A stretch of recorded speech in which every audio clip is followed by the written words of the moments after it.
Your work has the light of inner vision and deep compassion for the human condition.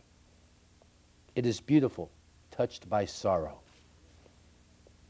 I wanted to tell you how much your art affected me, how much I felt, how my insides cried at this world, but I was too moved to speak. Thank you, so incredibly powerful. Your work is excellent, very deep and touching. I commend you for your strength and courage for human rights. You've let women all over the world know that we can overcome anything.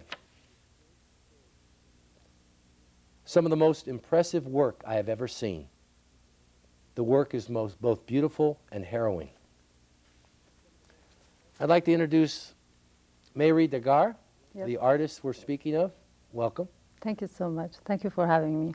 Quite an exhibition you just put on at Long Beach State. Did it go well like you had hoped? Yeah, it was a very successful show. I really enjoyed the whole environment. The gallery was really, it's really big, and I could present my art the way I wanted, and the faculty members and all the visitors that came to see the show were really supporting, and it was a successful show. Now, how long have you been attending Long Beach State? Oh, it's my first semester, actually. I've been there for 2 months only. In Search of Unification. How'd you come up with that title for your exhibit? That title, actually, I came with that last year when I had a show in California State University of Northridge. I wanted to bring all my background and my present life, and also all my skills in painting and drawing and all the different aspects of culture from Iran and here all together. And I thought, like, for myself, for my being was kind of departed and separated from my culture, being here and living here. So it was part of that was about my own life. Part of that was about my background and my understanding of art, miniature art of Iran, and the Western, modern Western art and new language of art. And also another part of that was because I was looking and searching for meaning to answer the question of life that I have myself. So you were born in Iran? Yeah, I born and raised in Iran. And you started taking an interest of art at a very young age? Yes, when I was 12 years old, I started to draw as I saw my older brother. Your brother was very influential. He was doing his homework, and I saw him doing a beautiful image, and it was like, what is it? That was the first time I saw a painting, and that made me kind of interested to do art. So you started doing art in school? Yes, I did. Actually, at that time, we didn't really have art teachers or specific art programs. School's a lot different in Iran. At that time, yes. Now, they're much better now, and I can say they are compatible to schools here in some ways. And but the time that I was going to school, it was like art teacher was like usually out of.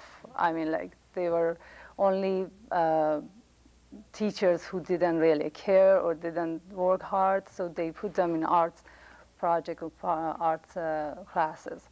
But I did a lot of drawings for my classmates, so that made a the art class interesting for me because I was contributing to my friends. So they all knew that you were pretty talented? Yeah, actually, yeah, that was the reason they came to me, and they gave me their papers to draw and paint for them, so that was it, yeah. So you're in school, you're learning art and such, and at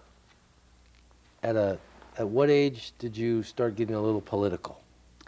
Well, it was actually before the revolution of Iran. It was like 2 years before. The Shah was in power? Shah was in power, and 2 years before that, it was very common that people, usually young people, students, they started to get involved, and we started to have small meetings here and there and talk about politics. And read books and magazines and discussions. But no one else in your family was political? Nobody. It was, yeah, I was the first Did your one. family try to push you down in those beliefs, or did...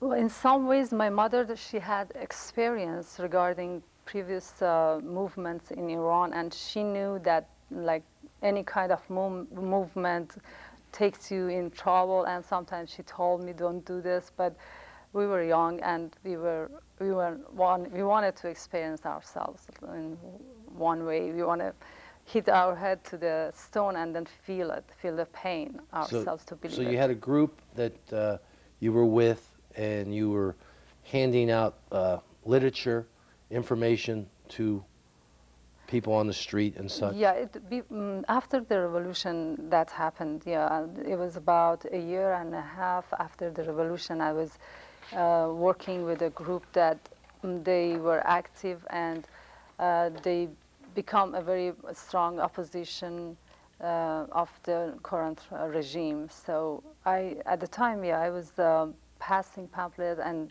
selling newspaper critical to the regime. So that was the And by then you were teaching, yes? I was a teacher, yeah. When I was 18, I became a teacher. Wow, at such a young school age. Teacher, yeah. And so you're teaching, you're doing this, and then one day you were arrested. Yeah, exactly. I was most of the time after school, I was doing voluntary work to just spend my time because we expected a lot from revolution. We expected freedom, we expected better life for everybody. And it didn't get any better. And we didn't see any changes unless we saw backwards steps. So we started to object the government, and we wanted to be involved. So maybe, I don't know, maybe that's, it became so much trouble because none of the parties had experience. The government was new, the opposition was new, and all of us were experiencing something that we didn't have enough information because of the government, Shah government. We didn't have political freedom at the time, so we couldn't really get information that we needed for a revolution. We didn't know what we want. We didn't know how a good government would be in a new set, you know. So everybody was kind of unexperienced, and that caused a lot of problem later.